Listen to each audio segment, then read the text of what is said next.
Okay, everybody, we're going to go ahead and get started. My name is Dustin Cederholm. I'm the Digital Marketing Director for Fluid Advertising, and I'm very, very excited to be here on campus today at the University of Utah. We're here hosting with the Technology and Venture Commercialization, or TVC. With me I have Phil Case from Fluid Advertising, as well as Spencer Walker and Taylor Bench representing the TVC. So we're very excited to begin a four-part series presentation for you guys. This will be part one, and I'm going to turn it over really quickly to Phil, just to introduce himself briefly, and then we'll have Spencer and Taylor introduce themselves as well. So anyway, without further ado, Phil Case. Good to be with you today. We began to form a little bit of a partnership beginning a few months ago, and this formalized into an ongoing educational series. And so Spencer and Taylor now are going to kind of queue up and help us understand somewhat of their vision at the TVC and where we hope to go with this webinar. Great. Thanks, Phil. This is Taylor Bench. I work here at TVC. I'm the director of the Economic Development Team, which is the team that is more outward-facing in terms of our office and working with the market, entrepreneurs, investors, and subject matter experts. And I'll go into a little bit more detail as to what we do. And I'm Spencer Walker. I'm on Taylor's Economic Development Team and have a dual role, also managing the Software Development Center here at TVC. Excellent. Well, thank you guys so much for joining us. I'm going to turn the slides over to you just real quickly, and before I do that, I wanted to let you guys know that you can all be following along. We have members watching your live tweets, and so if you need to respond to either of us, you can reach us at GetFluid or at TechComOff. Please send any direct messages, and we'll try to answer your questions from there. Additionally, if you would like to ask any questions along the way, you can certainly comment to the host, and we will address that at the end of the presentation. Real quickly, I'll turn it over to our TVC members and Spencer, and please just go ahead and explain what we'll be looking forward to in this part. Yeah, so what we really hope to accomplish today is to give you a couple of actionable items that at the end of the webinar and tonight, as you hopefully maybe look back at the slides, you can think of what can I do tomorrow with this information that I received today through this the first part of this webinar series. And really there are three takeaways that we'd like to have you come away with. The first would be an understanding and an introduction to the business model canvas that we use extensively here at TVC. The next would be the importance of having the correct players on your team in any venture or project that you're starting or expanding.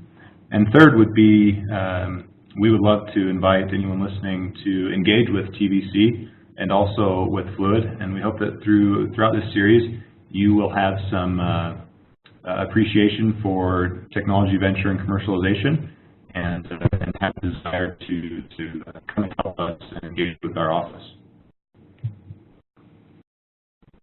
And Spencer, can you just walk us through the overall goal? We understand what we're going to be looking forward to today, but what can people look forward to as the series goes on? Yeah, great question. So today will be an introduction and an overview of kind of how TVC works, and also an introduction to you guys at Fluid.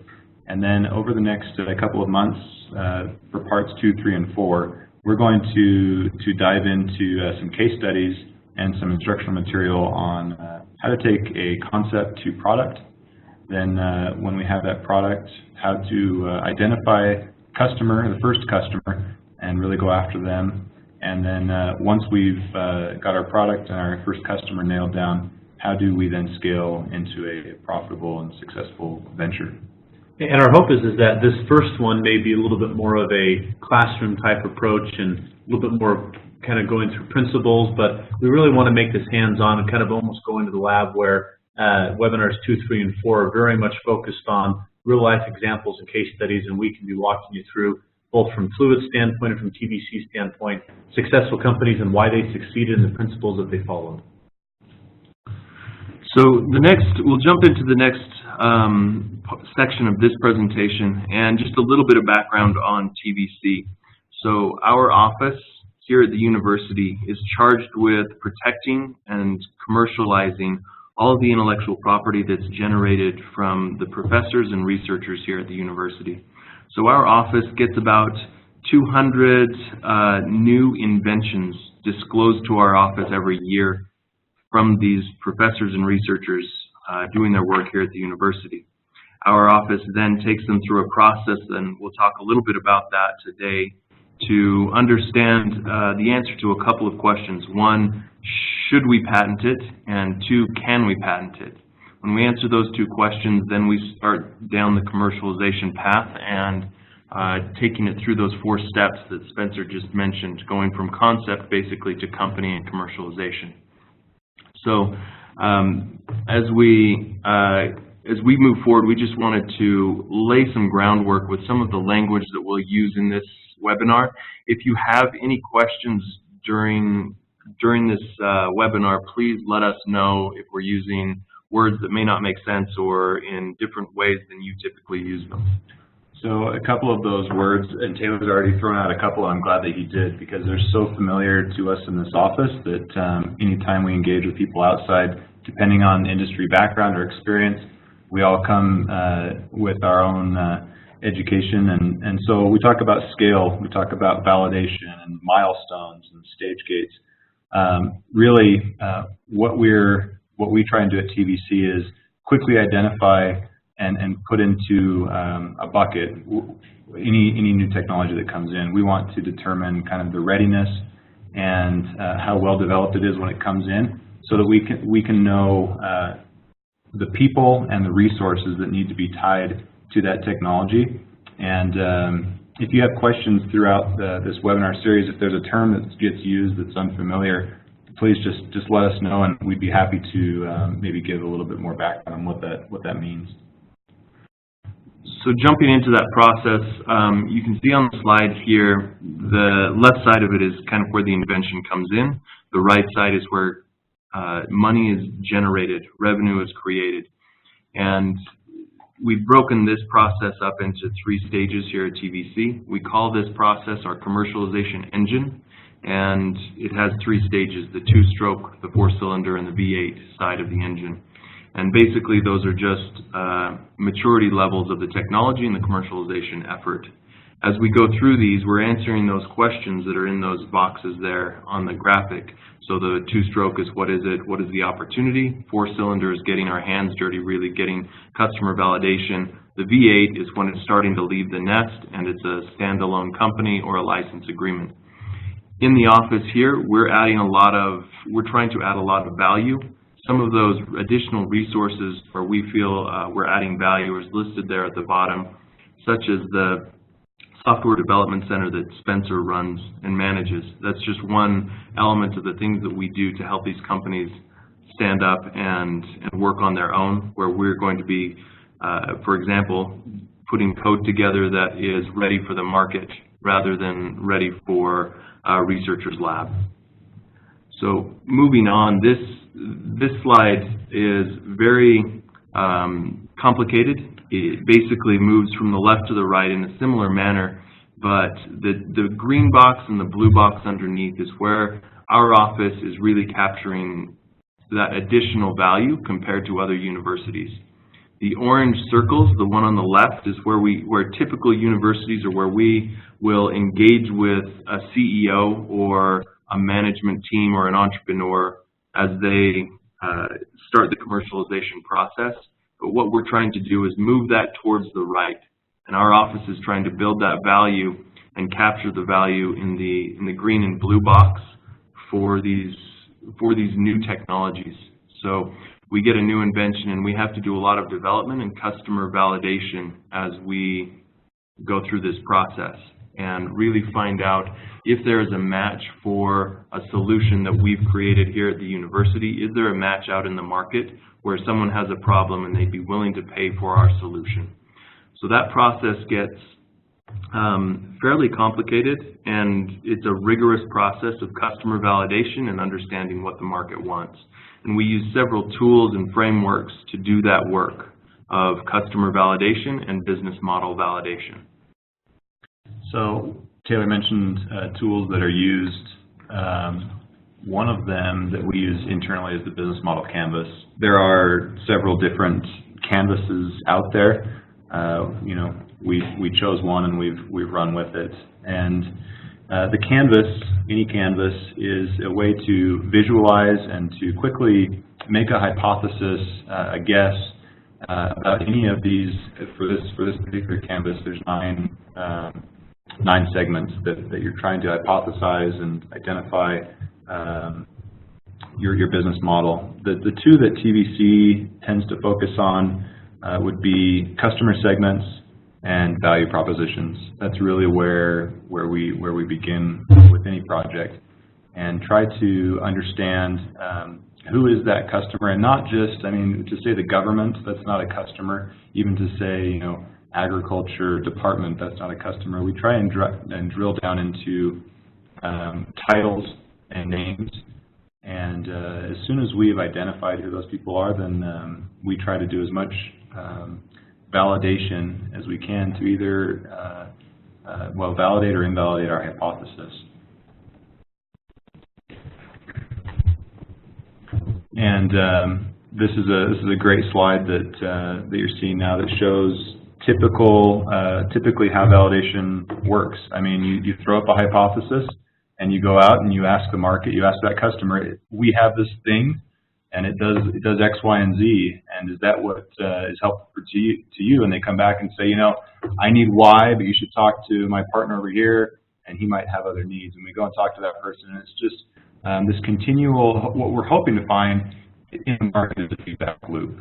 We're hoping to find the person that can become our ally, that understands we work with very early technologies, and that can say, you know what, I understand that, and I'm willing to help. And hopefully over time, you picture a marble spinning around the funnel, and over time, hopefully you're circling and closer and closer in refinement until you really nail it.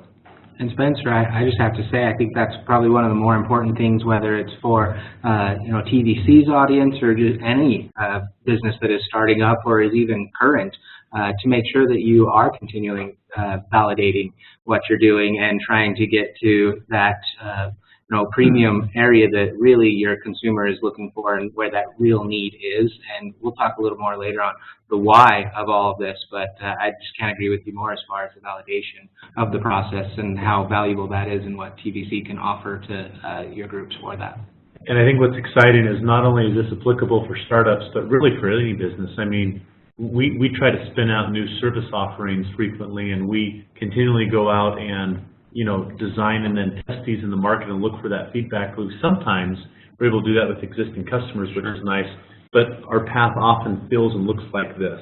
So I appreciate this graphic because that's really the reality. Yeah, and there's a term that gets used that I've heard frequently, and it's entrepreneurship. And so that's, you know, an opportunity for anyone in any size company to be entrepreneurial. And you know, if you're leading a new product line or a new service line, there's this opportunity to get out of the office and to go and ask those prospective customers, you know, this is what we're proposing, would it be helpful? The process really does come down to an art. We've found there are some kind of more concrete elements, but the art in doing that customer validation is truly difficult because it's very easy to lead those customers into what you want to hear. And so our office focuses a lot on how to design those tests. It's very easy to say, I'm launching a new product, and would you as a customer really like this cool product? They're going to say yes, because you just told them it was cool. But that process of really understanding what they want and having them tell you before you have to plant the seed in their mind is where that art comes in, and it becomes fairly difficult to get a good read on the market and have a good pulse on the market. The next step for us in trying to accomplish that customer validation is understanding who is on the team. And so for us, there are critical pieces of that, who does this work, who does this customer validation work, and that's where we look outside of the university to try and engage with industry experts entrepreneurs, investors, whoever may be an influencer in that business or that new product line, we want to be engaging and talking to. One of the reasons that we are working with Fluid Advertising right now is exactly that. They're experts in their fields, and so we want to be able to work with them and understand what their capabilities are and how they can help the companies coming out of the university. Our office, we like to say, is a mile wide and an inch deep, so that's where we're trying to get some depth by engaging a lot of people in the community to fulfill multiple roles. And one of the things I appreciate TVC so much for is that they're able to look holistically and not be so institutional, educationally minded. But I think that they realize the reality of businesses spinning out and succeeding is developing a lot of those relationships in the marketplace and being able to go to the right resources where they are very well known in the community, and they're able to connect to professional resources where they know once they get to a certain point, they need the work of attorneys, the work of accountants, the work of marketers, and whoever it may be. And so I appreciate kind of the ruthless business approach that TVC is really run more like a business, than kind of a association or not-for-profit or a university organization. I think they have such a good business mind. Thanks, Phil. And Taylor for that. I think today maybe we're 2 inches deep. So where do we go from here? Again, just to reiterate, over the next, this is a series that hopefully the concepts will build throughout the series. And I'm taking notes today as we talk about things that we can include and add to these slides that will be available after the fact, some links to helpful resources. And so today, we'll hear from Fluid and what they do with their customers and how they grow businesses.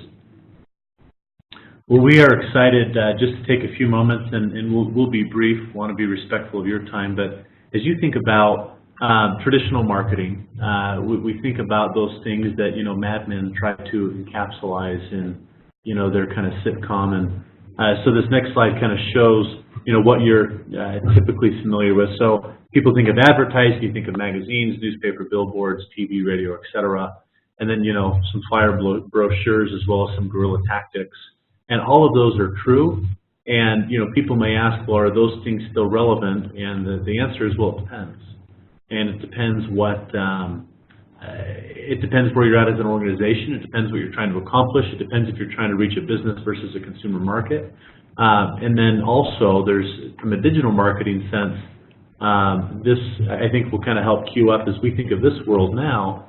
Now enters digital marketing, everything from social to content to SEO to, SEM and email, et cetera. So there's a little bit more of a complicated mix of marketing channels than there were previously. Dustin, do you want to speak to kind of how these can potentially work together for an organization, kind of an omni approach? Absolutely, and I think you're talking about the traditional and digital aspects of those together, and that really is something we're hearing a lot about at the moment. And what is the conflicting view is that traditional no longer works and that everything is moving to digital, everybody's on mobile, et cetera, but that's just simply not completely true. It's the combination of an omni-channel marketing approach, omni-channel meaning it's one message, one call to action, one goal across all of the different platforms, whether that's a billboard, radio, TV, extended to your website, landing page, social media, blog, any of, even to your apps, I guess, but just that you have the same look and feel across all of your different platforms. And that's something that consumers are really beginning to expect and is really adding to the authority and credibility of your business model. And so that's something that, again, coming back to really understanding your process and what you are embedding that is really the only way to reach an omni-channel approach and then help you decide which of these channels are best for you, whether it be on traditional or digital. That's one of the nice things from the TVC perspective of having a group like Fluid, because we have so many different types of products. It's not often that a surgeon is going to go onto Twitter or social media to find out the medical device that he should be using in his in his next operation. Or at least you'd hope not. Well, yeah, it's not typical, I would say, yeah. And so having other means of marketing channels is really nice for that type of business. However, we have a software that comes out of the university that is geared towards students, and that one would be much more suited for a digital marketing and social media campaign. So that's, for us, that's a nice way of being able to use the more holistic approach. And Dustin, one thing that I notice across all of these channels, and even with traditional marketing, is content. You know, content really does spill into each bucket and needs to be coordinated, and you still need quality content. I couldn't agree with you more. In our opinion, content really is where it starts. In previous, it used to be, you know, SEO and how you had to do that. And people even now are saying SEO is dead. But ultimately, SEO has become a facet of content marketing. And how do you create a content piece that you can repurpose and divide up across all the different channels? I mean, for us, we often use these webinars, and we can create 20 plus content pieces from a single webinar, whether that turns into a video, infographics, social posts, et cetera, but really starting at the very beginning and strategizing what that content is and having that flow out into all the different channels that we're talking about here. And so I couldn't agree with you more. Content is queen, or excuse me, is king. Yeah, well, and they say, which makes SEO kind of queen. So the content definitely is kind of the overall umbrella at this point. And it's interesting, you kind of lead me to this next slide, talking about developing a compelling story. It's interesting when we talk content, no one wants to just be, no one wants to be spit up upon. And you don't want content for content's sake. Some of my favorite people to listen to, I was with a gentleman over the weekend going down mountain biking in Moab. And one of the reasons I just love being with him is he could tell you story after story after story, and they're all interesting. And almost every other phrase would begin, well, you know, let me tell you the story. And you knew that you'd be in for, you know, kind of a treat. And so for me, it's fun when people say, you know, I have a story I want to share, and that almost illustrates the point better than trying to simply tell somebody what to do. And so as you can tell a compelling story about your business or brand, I think that's what moves people to take action. There's a quote here that we have up that, you know, because there are so many choices among products and services and everything else. I mean, you used to go down the grocery aisle and you'd be able to buy a single or two different brands of toilet paper. Now there's 25. And it's true just about any other facet of our life. And so because there is such competition with globalization, where services or products seem comparable, people will almost always be drawn to those with a more compelling story. And that's why you look at some of the bigger brands like Under Armour or Nike or Apple, and what do they focus on in terms of their marketing and advertising? It's telling a great story. So step number one is to tell a great story. So how you do that, and we alluded to this earlier, is but really starting with why. If you're familiar with Simon Sinek, he's got a fantastic book called Start With Why, and a TED Talk that you each should go listen to. It's about 12 minutes, but there's, even if that's too long, a cut down version is 4 minutes. And it does an incredible job talking about, most businesses can talk about what they do, and they can talk about how they do it. And that's where Taylor and Spencer talked about the really helping businesses refine themselves. But any business to succeed long-term and to grow to the Goliath, you know, proportions that you would want to, needs to have a firm understanding of why you exist. And that why is much more than to turn a profit, but it's really to, whether it be to change the world or put a man on the moon or be the most innovative company or whatever that might be, but understanding the why behind an organization is key. Why Fluid exists is because we're passionate about helping businesses accelerate their growth. That's it, period. And because of that, we do a lot of things that help businesses do that, and that's kind of our what and, you know, how we differentiate ourselves. From the university perspective, that's critical. The why is a lot of the reason that these professors are doing their research and coming up with these new inventions.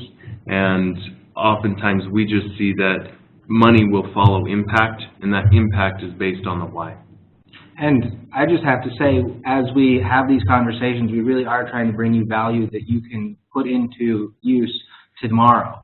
And with that, that's one thing. Go to your website right now And if it's all about your product and your features, it's not telling the story that you really want to. You need to put yourself in the shoes of your consumer, and why are they tearing their hair out? And what does that narrative sound like? And that's what your website needs to become. And so that's a immediate step that you can go and analyze. You don't have to change everything tomorrow, but just even beginning that conversation and talking with people. How do we change this? How do we look at ourselves collateral? What are we really selling? And if you're selling features, you're probably not selling the story that really would move people to act.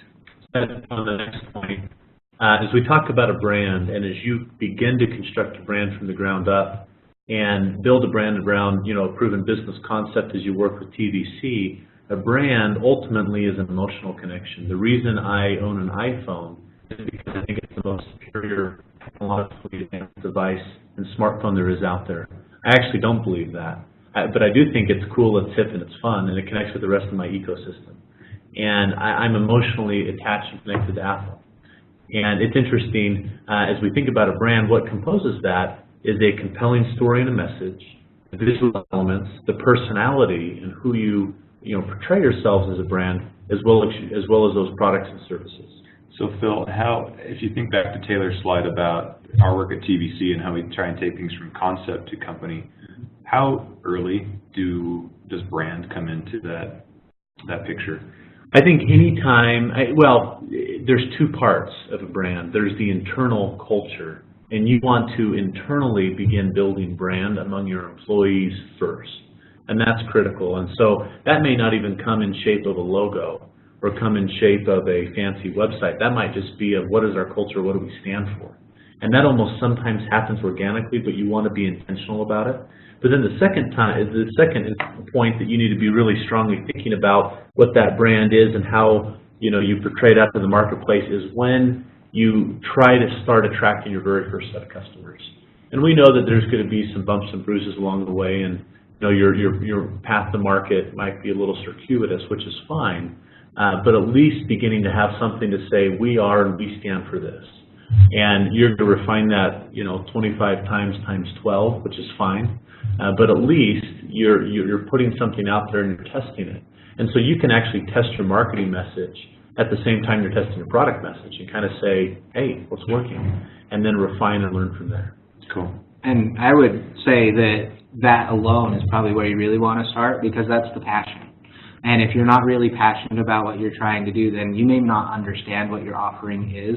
And so you really need to establish what is that base culture. What am I doing and how am I changing something? Why is this important to me? Or else down the road, if it gets harder and harder, it's going to be harder and harder for you to keep moving forward with your company. But if you have that passion, there pretty much nothing can stand in your way. And I think where you have competition in the market, those companies that really have that passion and, like you said, Phil, intent, I think customers, they pick up on that. And so if I have 25 different kinds of toilet paper and I know that there's intent and passion there, then that's the one you go with. Yeah.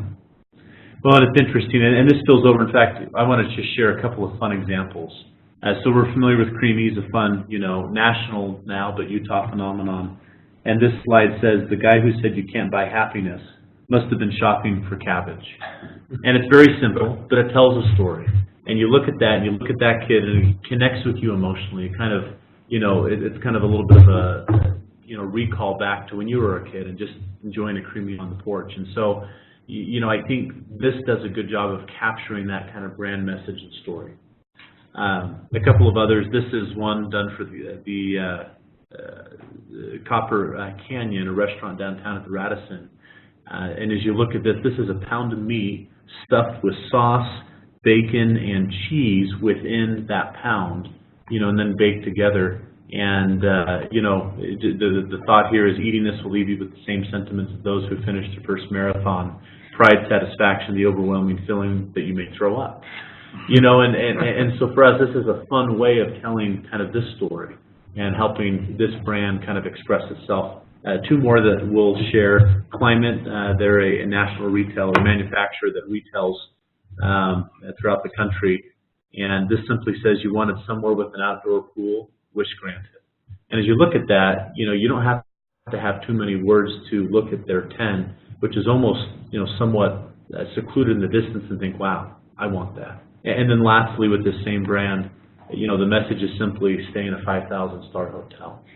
And as you think about some of these messages and the feelings they evoke, if they connect with you, that means that we did our job. And you as a company, these are the type of sentiments that you want to be creating. Even from the get-go, your marketing, it may not be as dialed in as some of these are that you'll get to maturation down the road, but you do want to try to connect with people emotionally, because in the limbic portion of the brain, the most primitive part of the brain is where people make decisions. And people can't express those feelings in words. And so when they say, well, I just felt right, that's why I bought that product. Sometimes it isn't always logical, which is why in marketing we want to communicate emotion. So we're going to move to a couple of other points a little bit more quickly. But as you tell your story, you need to understand your buyers, and you need to map that journey and that experience. And this is just a brief example we'll share. As you do this right, you'll get data around you know, the type of demographics that you're seeking to serve, whether it be B2B or B2C, their interests, their goals, their pain points, the key words and buzzwords, their behavior trends. And all of these can kind of be written up and I think you know, put together in such a way that they can be readily used to not only develop campaigns but know how to speak to customers. And then that, of course, kind of ties to this funnel of awareness, consideration, intent, purchase, loyalty, and advocacy. So as you think about content now in the future, as we just spoke of that, how do you tell that story at those initial, you know, that awareness dating stage to actually purchasing a product and beyond?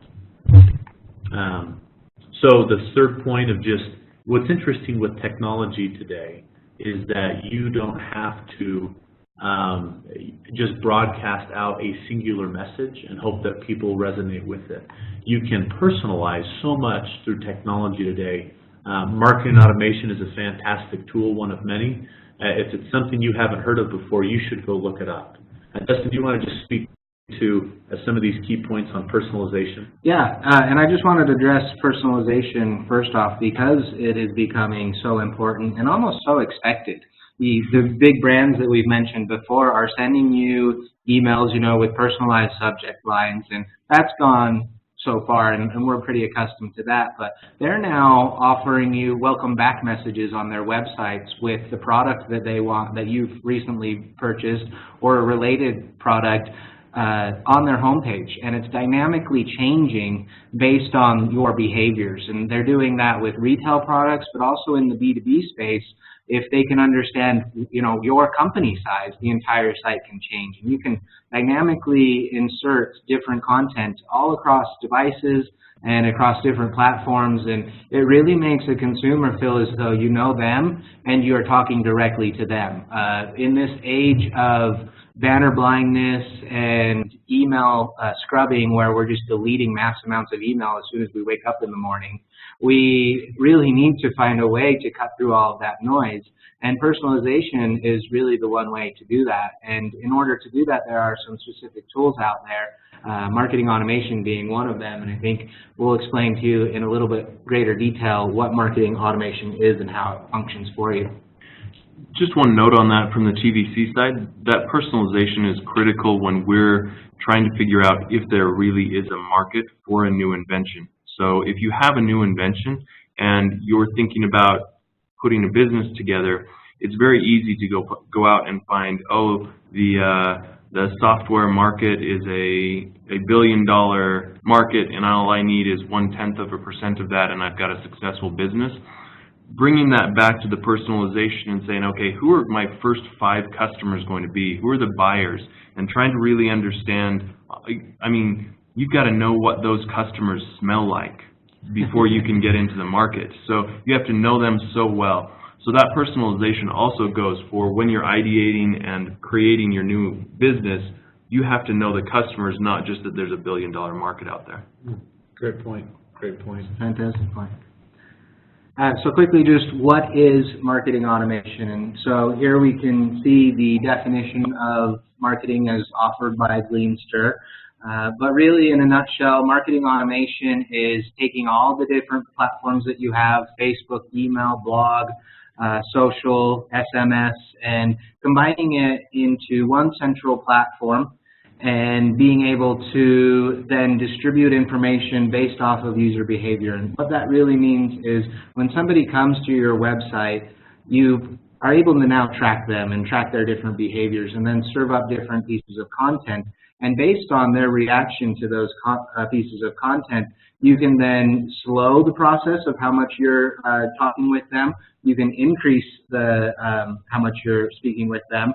And you're ultimately trying to personalize each and every experience in a platform that allows you to be more efficient with fewer hands. And so right now, when you're logging into 5, 6, 7 different platforms, it's very difficult to manage, it's very manual, and marketing automation centralizes that so that one person can actually monitor the entire program, but at the same time, it's shooting out emails based off of how they're reacting to certain things, or it's serving up a case study or a white paper or something that may be relevant to them in real time.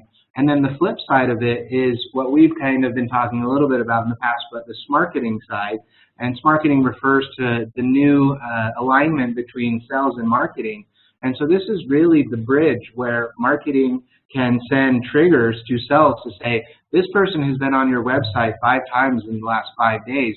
They're obviously very interested in something. Maybe you should call them. And so it's going to send that trigger to the sales team to assist marketing. And so where we've been siloed for so long with marketing doing its thing and hopefully warming a lead and sending it over, and then sales receiving that lead and hopefully responding in enough time that it's still warm, there's just such a disconnect between that. Now the two are actually watching what the other is doing, and between the departments, we're actually creating an omni-channel customer service approach.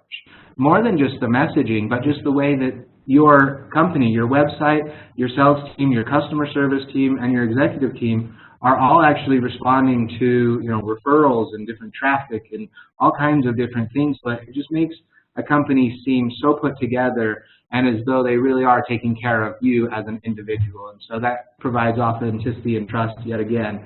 And so that's kind of what marketing automation does. There are programs, many different programs, and we are able to kind of suggest which ones are good fits for different businesses because there are specific platforms depending on what, if you're B2B, B2C, e-commerce, et cetera. And so you do need to be selective with that kind of a thing. Wonderful, thank you. And then as you're doing all of these things, and if you're feeling a little bit overwhelmed, we'll share this with you. This last note on accelerating your growth. These things can be done in stages. Not everything needs to be addressed at once. In fact, this next slide here kind of demonstrates that as you as an organization grow, sorry, there's a better view for it. Go to the next slide. There's a better view for it here. As you as an organization grow with a specific goal in mind, sorry, we're little technical difficulties, but you don't have to take everything at once. And so you'll notice along the bottom from a foundational, enhanced, and advanced services, these can very much parallel what we're talking about in today's discussion. And by that I mean, as you think about the next couple of webinars that we're going to have as we kind of talk about this really could be from concept to product, from product to first customer, from first customer to scale to a certain extent. And so I think there's a lot of similarities there. So as you have those growth goals in mind, there's some things that fundamentally need to be done. And then as you get more and more sophisticated in your marketing, we typically can find that organizations can do 2 or 3 things at any given moment. And then as those become operational, a little bit more commonplace, then we're able to add more and more. So we actually preach typically, don't try to do too much. Do a couple of things at the moment you're in and do them very well. And once we've mastered those, we'll move to the next couple that are your kind of low-hanging fruit opportunities. And so our goal is to help organizations eventually do all of this, but at the right time and in the right place, along with the kind of the growth that the folks here at TBC is talking through. So we'll reference this again as this kind of relates to some of the various stages that we'll be talking about in future webinars. I would just add to that, Phil, I think you're spot on in terms of focusing and being able to say, do one or two things well. In addition to that, I would say know what you're good at and know what other people should help you with. For example, I'm not expecting an advertising company to come into a lab and figure out how to cure diabetes. I would also not expect an inventor that is researching and curing diabetes to be a great search engine optimization marketer.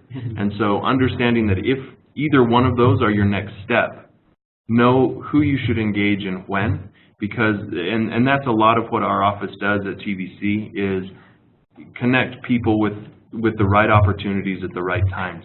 And so that's just one thing to keep in mind as we go through this series and understand where you are, doing that assessment of where you are as a business, but also as an individual, and knowing when you need to ask for help from other experts.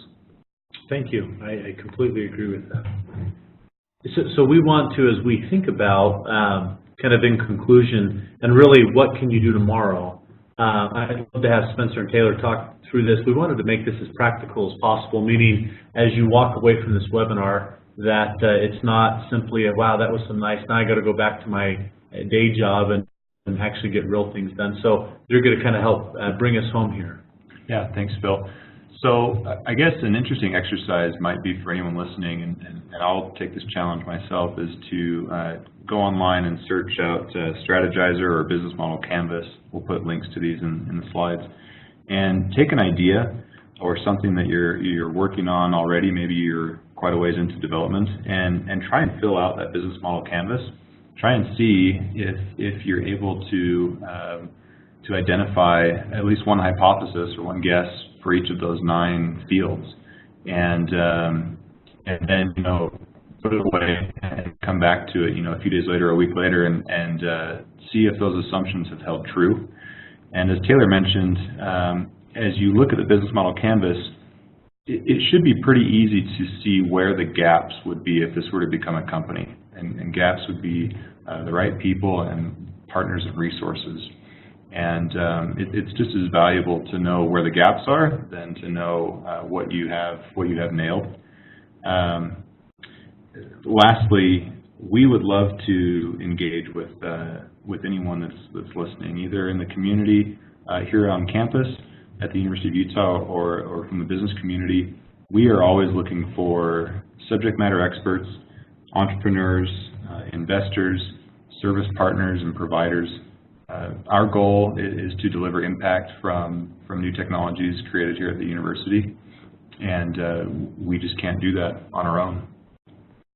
Yeah, I agree. I think putting that team together is critical, and matching that with the right opportunity. And so hopefully over the next three pieces of this series, we'll be able to step through the process, and we'll start next time with going from concept, if you've got an idea that you've come up with, to understanding what that product is and being able to figure out what your customers want, how to embody that solution and that value proposition into a product that they're willing to purchase as well. So that'll be the next part of this series, and we'll get our hands a little bit dirtier in terms of going through some of the nuts and bolts and how-tos on that process, so that as you go through that, you understand all the facets of the 3 stages that Phil mentioned. So we'll use some case studies, and we'll have some discussion in the next couple of webinars. But we look forward to working with you and engaging with you. We're going to take just a quick break. Stay with us, though. We're actually going to switch over to Facebook Live, so if anybody wants to go to the Fluid site, we're going to be broadcasting the group live for the next Q&A section. So just give us a couple minutes as we set that up, and we will launch. If you have any questions, please feel free to post them, and we will try to address as many of them as we can. The first question that we had come in was just, who does the TBC serve, and is there an investment that is required? Well, good question. So our initial charge of what our office does is to provide service to the inventors and professors here at the University of Utah to take their inventions out to the market. So we're initially serving the professors and researchers here at the university. And then when we step that out and go into the market, we're then using basically entrepreneurs, investors, the community as our customers as well. And so we're looking to engage with them to come in and take these new technologies and bring them to market. So we're looking for outside people outside of the university to come in and help us take these to market.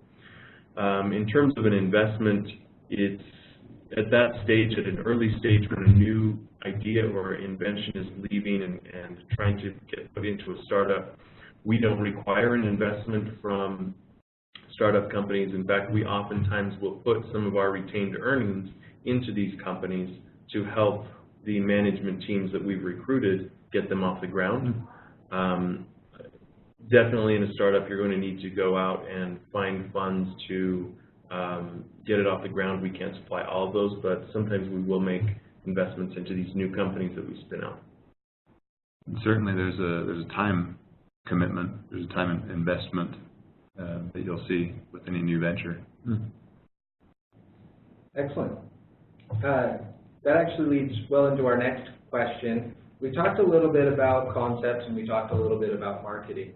As a startup, it's often hard to invest in marketing. At what stage should you begin that process, and what is a viable amount that we should be investing?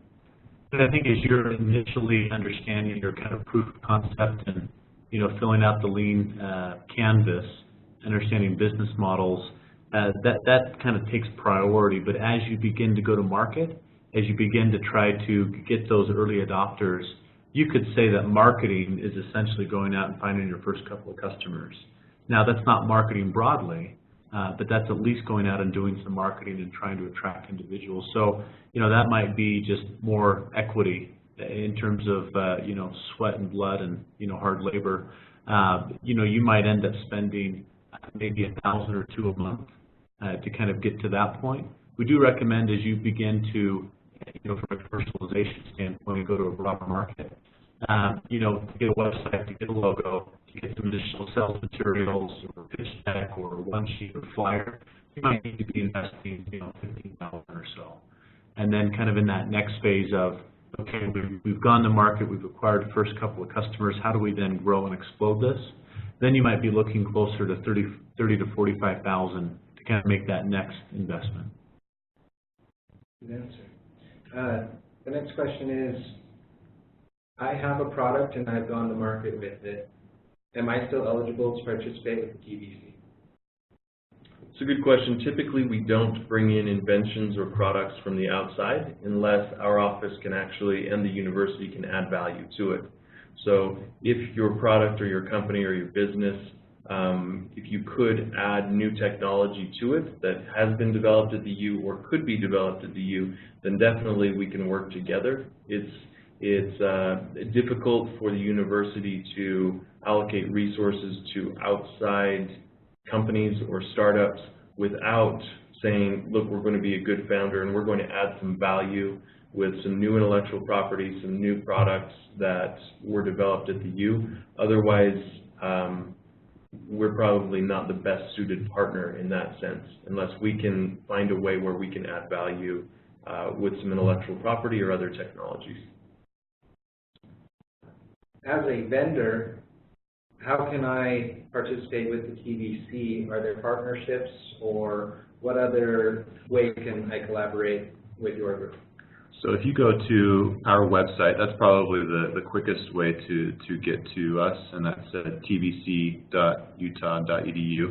And in there, you'll see an opportunity, or it's basically divided into academic and industry. And if you'll go to that industry page and click on the engine engagement form, that's the simplest way to begin the engagement with us. There's a short form that you can fill out and tell us about yourself and your areas of expertise, how much time you could commit, And even as a vendor, we would encourage you to fill out that form so that we can reach out and contact you. What that does is when we get a new invention, and if it matches your profile, we'll ping you and we'll let you know, hey, this looks like it might be a good fit. Do you want to come and help us with this? The next question is, as a professor, how do I work with the TVC? Do I need to go to my department head, or are there any other restrictions with my participation with work? Pretty common question. Yeah, great question. No restrictions. It's probably encouraged, and if you go to your department head, they should encourage you also to do that. Going to the website and clicking on the academic side will put you into kind of the portal on our website as to how best to engage. If you've come up with something in your work and have an invention, there is a disclosure form that you would fill out. So you'd sign up for an inventor account and then be able to disclose your new invention through the website to our office. And as soon as you hit submit, that starts a process on our end of contacting you, working with you through this whole process. So if you have questions, you can email us, find our email and contact information either through the webinar or on the website. But if you go to the website, you can find the inventor portal that will basically guide you through how best to engage with us from the university and invention side. Fantastic. And this wasn't a user-generated question, but just as we let everybody go, can you guys tell us what is in store in this 4-part series next, and when can people expect to attend that? Yeah, so the next, there will be three more webinars. The next one will be the topic of concept to first customer. The following will be first customer to actually building that company, and then taking that company and really trying to scale it and growing it quickly. The dates for those. So, and that's part of the RSP we'll send out to this group. I know that we have those scheduled out over the next 3 months. So the next one will be held mid-July, and then the subsequents will be both August and then September. So what we're excited about is being able to feature a company at that early conceptual stage and be able to talk through how a technology or a patent or a way of, improving business was applied to commercialization fashion, and what you can begin to do to see if there is a market to be had. And the folks here from TVC will be able to speak specifically to that and have some great examples.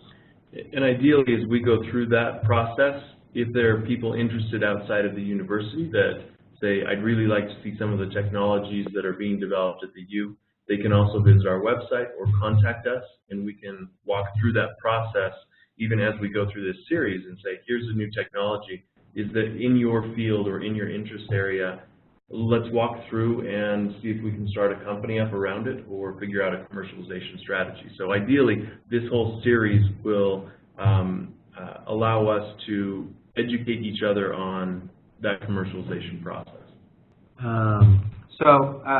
Quickly, just wanted to remind everybody that you can still contact us at the hashtags below. Again, I'm your host, Dustin Cederholm, and we will be back in mid-July. Look for the RSVP. All of these slides will be sent to you in a follow-up email, as well as the recording of this event. We appreciate your time today. For the panel and everybody else, thank you for joining, and we'll see you next time.